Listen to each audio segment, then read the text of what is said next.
I still in cousins. All right. Y'all already know what time it is. Some horror animations.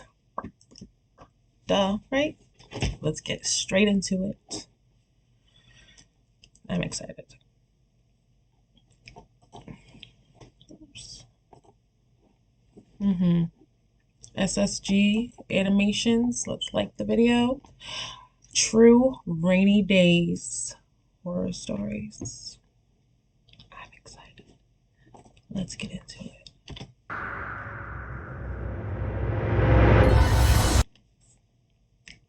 If you haven't already, please like the video. If you want to, if you haven't already, please subscribe and give me a comment, please. Why not? Let's just chat. Okay, back to it.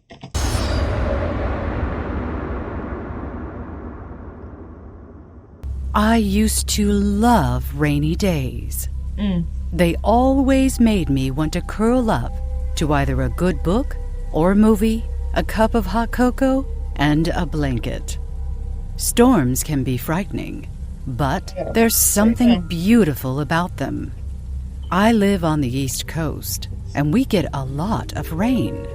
Some days it's dangerous to be on the roads because of how bad it's pouring. I work at a small grocery store, the kind that sells expensive cheese and wine, fancy desserts, and meats. A customer doesn't exactly come here to do some hefty grocery shopping. Hey. Morgan is the owner, and he's been pretty good to work with. But every boss has their toxic trait, and Morgan's is wanting you to be at work no matter the circumstances. There was a weather advisory, and Morgan can call all the shots.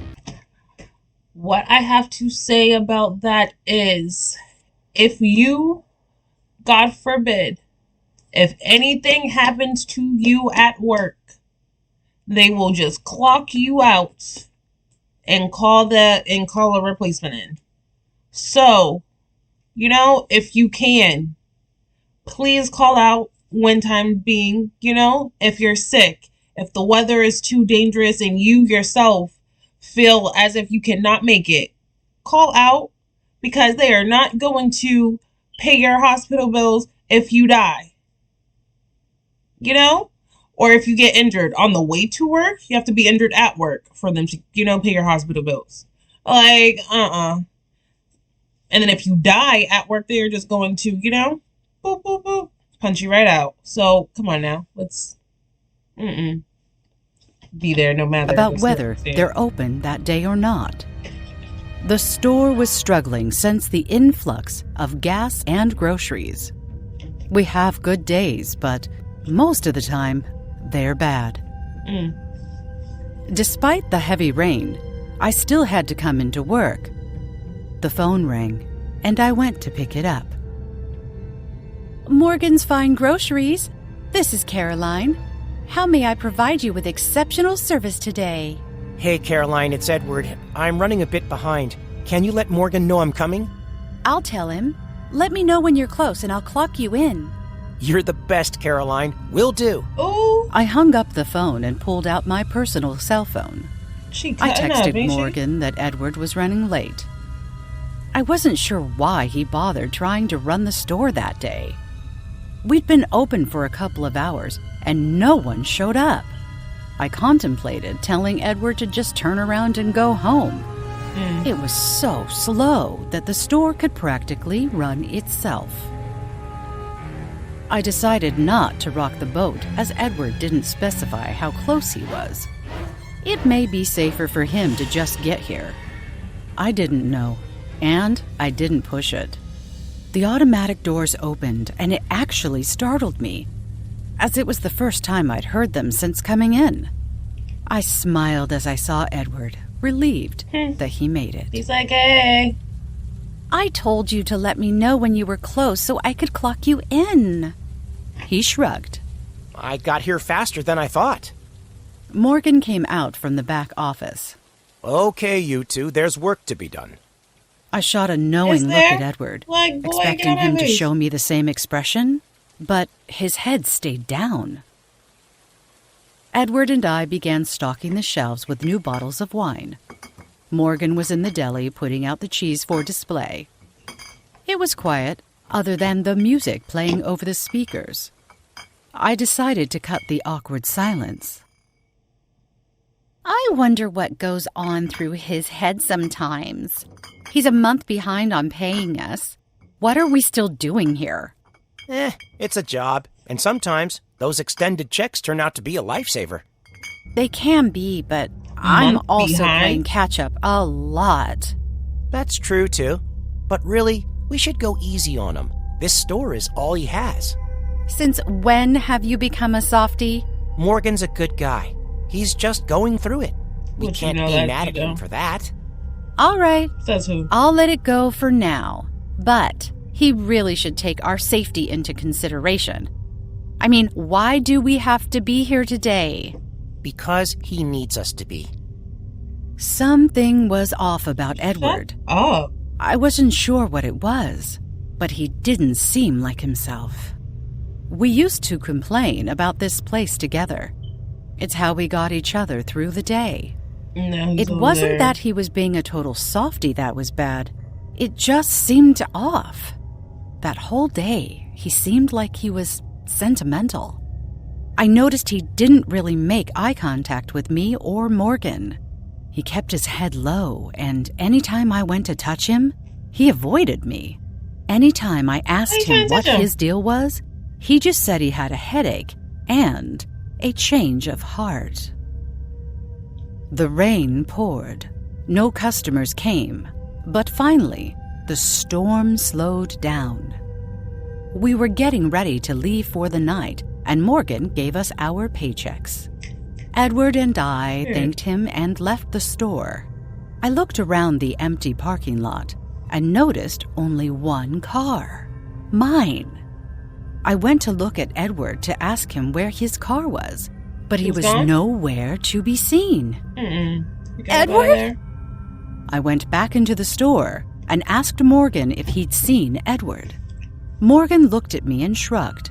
I haven't seen Edward all day. What are you talking about? He came in. He was just here with me. According to the computer system, he never clocked in. As far as I'm concerned, he's a no-call, no-show. Morgan, you spoke to him. You gave him his paycheck. He shrugged. He's not here. I began to feel like I was in some alternate universe. What? I took the phone call. I watched I don't Edward know what's walk going in. on with the video, guys. I but spent the day with hopefully him. it'll just He fix acted itself. odd, yes, but to know he was never here at all? What was going on? I went to my car and drove home. I tried calling Edward a dozen times, but I just kept getting an automated message. The number you have reached is currently out of service. Please check the number and dial again. Once I got home, I took a shower and warmed up some soup and a grilled cheese for dinner. I sat down in front of the television and flipped through the channels. I came across the local news station, and I stopped as Edward's picture was on it. He died? Today, No way. a young man who has been identified as Edward Callahan hydroplaned on the road. His Oh. car went headfirst into a tree and he was killed instantly. It's tragedies like this we aim to avoid when we put out weather advisory. This young man was only 25 years old and taken all too soon. Oh Please my be God. safe out there. And don't leave during a storm unless it's absolutely necessary. You see? He died. His ghost was there at work with her, you know? But did you see his attitude? The manager, he was like, you know, according to the system, he's a no-call, no-show. In most situations, a no-call, no-show, you know, gonna get in trouble. Like, he was coming there. He was going to work, died going to work. 25, bro, that's crazy. Poor thing. My stomach dropped as my mind replayed the events of the day. The fact Edward never looked at me or touched me, the sentimental attitude. Stop trying to touch I him. realized Edward never did come in, but I did see him. I set my food down and sobbed. Rainy days will never feel the same. That's sad.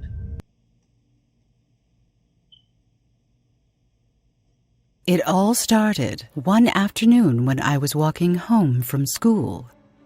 The rain was coming down hard, and since I'd left my umbrella at home, I had to run with my backpack over my head. It didn't offer much protection, though.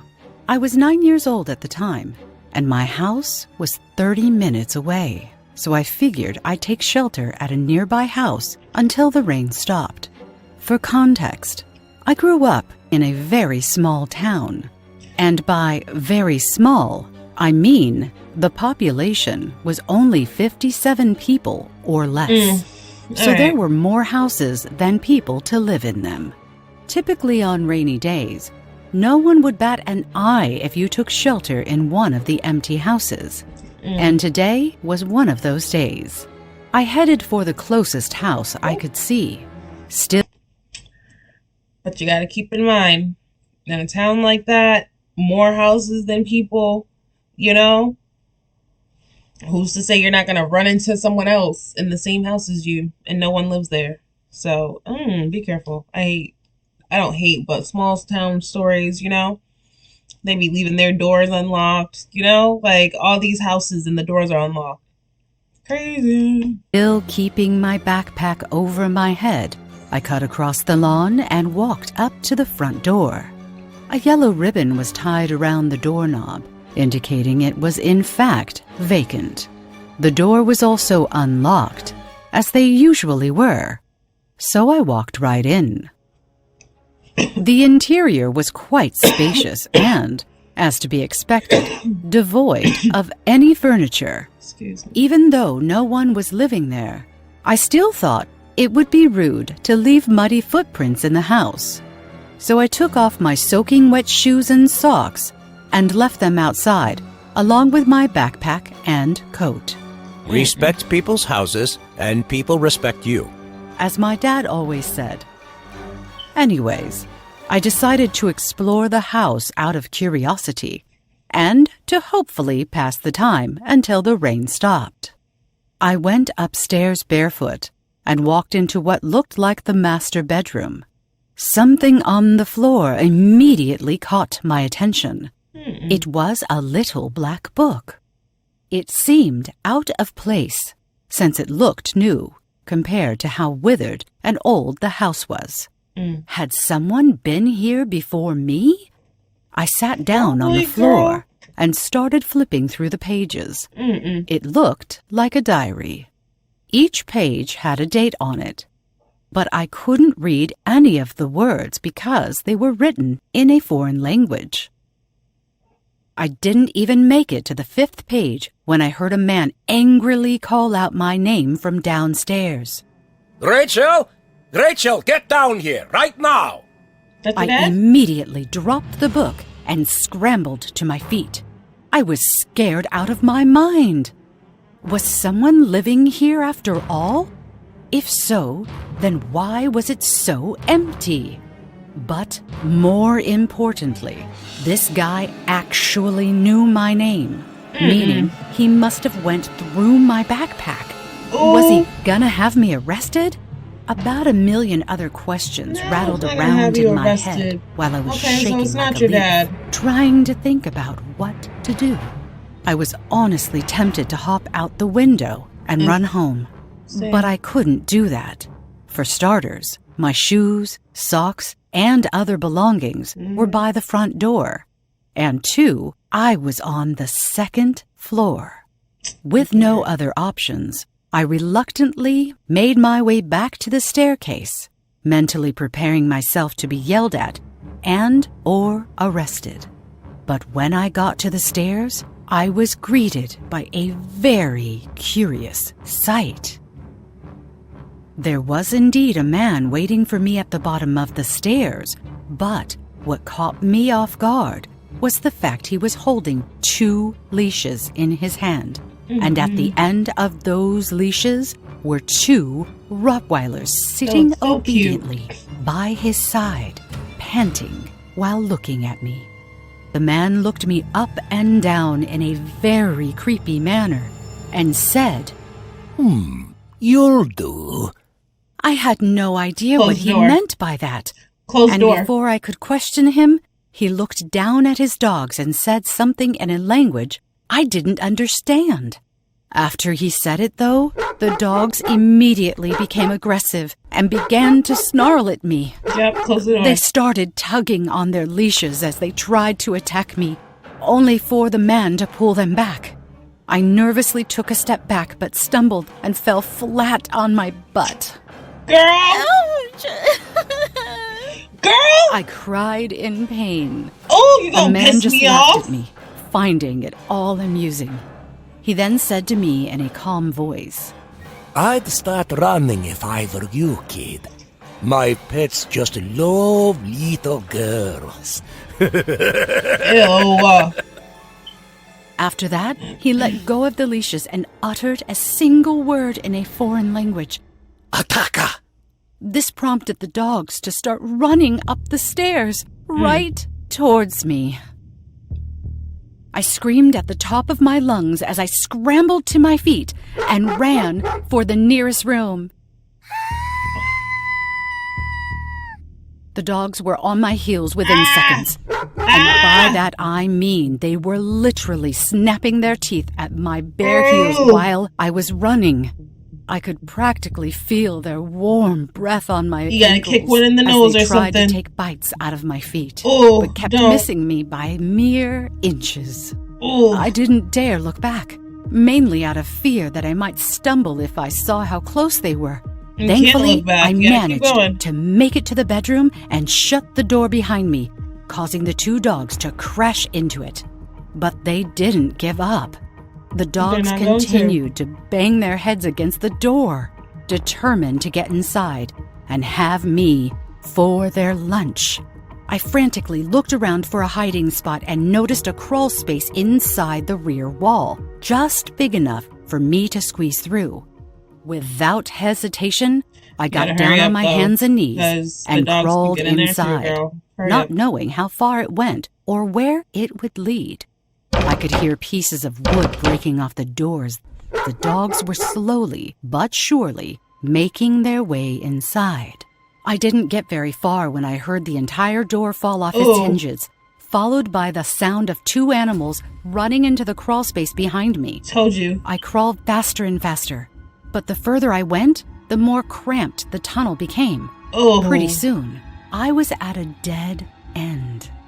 Oh, hell. I rolled onto my back and watched helplessly as the 2 dogs caught up to me. Though, like me, they struggled to crawl inside the tight space. I quickly raised both of my bare feet off the ground and bent my knees back, preparing to kick them if they got any closer. Good. Stay away from me, I shouted, thinking the dogs would actually listen. But they didn't. And why would they? I was their prey, and I practically made their jobs easier by getting myself cornered.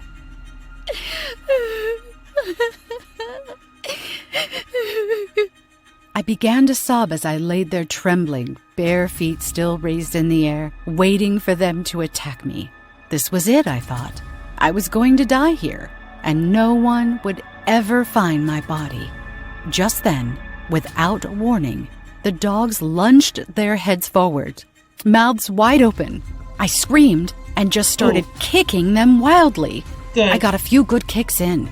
Then I hastily pulled my legs back before they could bite me, then kicked again, right in their faces. I can't properly put into words how terrifying this all was for me as a child. I was trapped in a dark, confined space, all alone, with 2 vicious dogs trying to eat me alive. And the only way I could defend myself was by kicking them in their mouths with my bare feet. If I made even one wrong move, my feet would have ended up as dog food right then and there. And for all I knew, they could have had rabies, so getting bitten wasn't an option. I didn't know how long I kept kicking them like that. 5 minutes, 10 minutes, I just remember it was long enough for me to start feeling tired. My strength was wavering fast, while their snapping teeth didn't let up at all. Before the dogs could cause me any harm, however, the man called out to them in his foreign language, making them retreat. I watched as they scurried back out and left me inside the crawl space, breathing heavily and sweating profusely. My hair was a mess, my clothes were disheveled, and I'm pretty sure I peed myself a little bit. But more importantly, I was relieved to be alive. I tilted my head up to look down at my feet, half expecting to find missing toes or some other injury. But after inspecting them, I could see that they weren't torn to shreds, and all 10 of my toes were still attached. I wiggled them just to make sure I wasn't dreaming, then let out a huge sigh of relief as I fell flat on my back. You're still in a crawl space, I must girl. have stayed in that crawl space for another 10 minutes before thinking the coast was clear. I then crawled out, grabbed my belongings, and ran straight home. I told my dad everything and he called the cops. Though I couldn't exactly tell them much about the man other than he was a foreigner. Our town is so small that you'd think that finding a foreigner with 2 dogs would be pretty easy. But no. The guy was never found, and I was left with many sleepless nights because of that encounter. Whoever that guy is, I hope he gets caught and faces some kind of punishment for the trauma he caused me. Definitely deserves it. Crazy. Snowy night. I'm terrified of the woods. The thought of being alone in the forest at night when it's pitch black scares me to death. But I was never this scared of the forest till it all happened that fateful snowy night a couple of years ago. My dad and I were very close, so when he passed away in a plane crash, it was tough on me and my mom. We were a small family of 3 that deeply cared about one another. After Dad was gone, I looked after my mom. Back then, I was just 19, and it was tough to deal with the grief of losing him so unexpectedly. We lived in the city, but Dad had built a cabin in the mountains when I was a baby. The cabin was a quick escape for us on weekends and holidays when we wanted to get away from the city. The mountains are just a 3-hour drive from our home and a nice place to spend a few days in the presence of nature. So, when my dad died, my mom and I decided to sell the cabin as we needed the money. It was tough for us to visit the place as a lot of memories were attached to it. However, before we put up the place for sale, I wanted to spend a day or 2 there as a last goodbye to my father. It looks beautiful. That cabin was a place where I bonded with him a lot, be it while chopping wood or while swimming in the waterfall below. Visiting the cabin for the last time felt like the right thing to do. When I told my mom about my plan, she was more than willing to let me go. I decided to drive there and spend the weekend. I packed my bags, stuffed them in my car, and left for the cabin. After driving for about 3 hours, I parked my car at the base of the mountain and started the hike upwards. Dad had intentionally chosen this spot as it had a great view of the valley below. At night when it was quiet, you could hear the waterfall too. The cabin was built on a slope, so the back side of it was completely attached to the mountain. When I reached the cabin, I was too tired from the drive and then the hike, so I slept for a few hours. When I woke up, the sun was just setting, so I enjoyed a cup of coffee watching the sunset, just like I used to do with my dad. As the night fell and the woods started to grow dark and silent, I made a sandwich for myself and decided to watch a movie on the TV. The cabin was a 2-story structure. The ground floor had a big living room attached to an open kitchen, a toilet, and a bathroom. The upper floor was just a huge bedroom with a big balcony to enjoy the view. While I was watching TV in the living room, I felt as if someone was watching me from the French windows, which were to my left. At first, I ignored the feeling and continued watching the show. But after a while, I sensed as if I was being watched again. This went on for a good hour before I got up to investigate. I went in front of the closed French windows and opened one to look outside. I could see nothing but pitch darkness.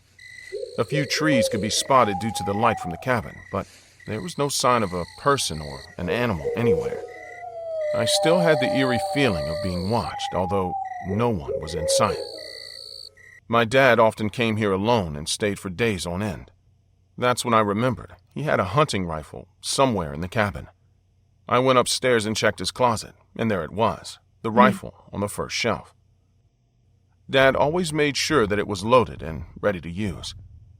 I picked it up and brought it downstairs with me and continued watching TV. After a while, I decided to sleep, so instead of sleeping on the small bed downstairs, I slept in the bedroom with the rifle right by my side. It was spooky enough to be here without my dad, but the thought of someone lurking in the vicinity, I felt safer with the rifle by my side. The next day wasn't much eventful. I spent the morning and afternoon cleaning and packing our stuff. Later, I went for a swim in the waterfall for the last time. Part of the reason we were selling the cabin was that we needed money, and part of it was because it would never be the same without Dad. Too many memories were attached to this place, and it would be emotionally draining to be here again. While I was relaxing in the cool water beneath the waterfall, it started to snow. I could tell a snowstorm was due that night, so I got back to the cabin. It was still daytime, so I could see everything outside. Very close to our cabin was a tall tree with several branches scattered in all directions. One of the branches loomed over our balcony and others over our roof. While I was in the bedroom, I think I saw a silhouette of a person standing on the balcony, but I was unsure and convinced my mind it must be the moving branches. The rest of the day I was on edge, looking out of the balcony or the French windows to spot someone, but I didn't see anyone. The snowstorm had started and there were sheets of snow all over. Later that night, when I was laying in the bed, the glass door to the balcony was closed and curtains were covering it. Suddenly, I could hear footsteps on my roof right above my head. Someone was walking over my home. I was terrified, and I gripped my rifle and hid beneath the duvet. The walking continued for a few minutes. Then someone started scratching the roof and the walls of the house, while the snow still fell from the sky. It was unlike a human. A person would not be able to balance on such a steep roof while it snowed. It was definitely something unnatural, maybe even paranormal. I was clutching the rifle. It was about this time the creature would reach the balcony and the glass door. I was afraid to even breathe. The passing and scratching continued, as if this thing was trying to get into the house by digging a hole. I could hear occasional grunts like an animal. The creature was frustrated that it couldn't find a way to get in. Suddenly, the noise stopped, and for a millisecond, I thought the thing had gone. But right then, the branch that extended over our balcony moved, and there it was, an 8-foot-tall silhouette of a lanky man perched on it. He was staring at the balcony doors with his glowing eyes, which were unnatural for a human to have. Shoot him! Then slowly, he stepped onto my balcony, and the only thing separating me from this huge, tall forest man was the glass doors and the curtains. He started pacing on the balcony, flipping the tea table and the chairs. He was still trying to find a way in, but he couldn't look inside due to the curtains restricting his view. With the snowstorm still blazing outside, I sat there on my bed, huddled in the duvet with a rifle, ready to shoot the thing. Are you sure? A few hours passed by similarly. The creature was adamant and didn't give up until the first rays of sun grazed the sky. As the sun began to rise, the creature retreated into the forest. When I was sure that the being had left, I slowly stepped out onto the balcony, which was covered in a few inches of snow. And amidst the broken tables and chairs were big footprints. They didn't resemble any animal, not even a human. It was as if it was something in between. I decided to pack up and leave the cabin as soon as I could. Yeah. Similar footprints were all around my car and the cabin. This creature was clearly trying to hunt me down. But luckily, I had escaped. When I got back home, I narrated the incident to my mom, and she was stunned to hear about it. She also informed me that a family was interested in purchasing the cabin. As a parting gift to the new owners of the cabin, I had already left my dad's rifle on the first shelf of the closet, loaded. What must the creature be? What do you guys think? I think you should have never gave them people that cabin after knowing that damn thing was there. But, you know, to each his own. Thank you. Join me next time. And don't forget to like, comment, and subscribe. Love you guys. Bye.